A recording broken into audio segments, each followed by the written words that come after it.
आता वळूयात इतरही महत्त्वाच्या घडामोडींकडे। महापालिकांसह इतर स्थानिक स्वराज्य संस्थांच्या प्रलंबित निवडणुकांसंदर्भात सर्वोच्च न्यायालयामध्ये आज सुनावणी होणार आहे। मे महिन्यामध्ये न्यायालयाने दिलेल्या आदेशानुसार निवडणूक आयोग आणि राज्य सरकारने 4 महिन्यात संपूर्ण निवडणूक प्रक्रिया पूर्ण करणे आवश्यक होतं, मात्र ती प्रक्रिया अद्याप रखडलेलीच आहे। त्यामुळे प्रक्रियेच्या रखडपट्टीबाबत आता निवडणूक आयोग आणि महाराष्ट्र सरकारला सर्वोच्च न्यायालयापुढे स्पष्टीकरण द्यावं लागणार आहे।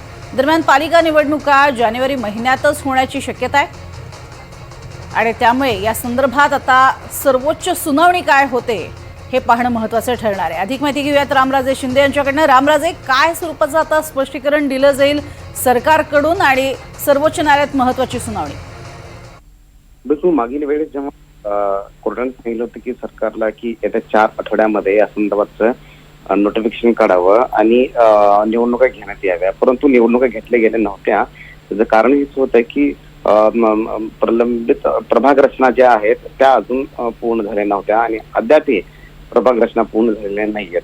त्यामुळं सुप्रीम कोर्टामध्ये राज्य सरकार हेच म्हणू शकते की प्रभाग रचनेचं कामकाज जे होतं ते पूर्ण झालं नव्हतं, परंतु आज नेमकं सुप्रीम कोर्ट या संदर्भात, कारण काय की सुप्रीम कोर्टानं जी डेडलाईन दिली गेली होती ती राज्य सरकारनं पाळलेली दिसत नाही। मग अशा वेळी आता सुप्रीम कोर्ट पुन्हा काय म्हणतंय का राज्य सरकारला ते सुद्धा बघावं लागणार आहे। नक्कीच, तुर्तास धन्यवाद या संपूर्ण माहितीसाठी रामराजे। तर पालिका निवडणुका ज्या आहेत तोंडावर, मात्र अजूनही त्या का घेतल्या गेल्या नाहीत यावरती आज प्रश्नचिन्ह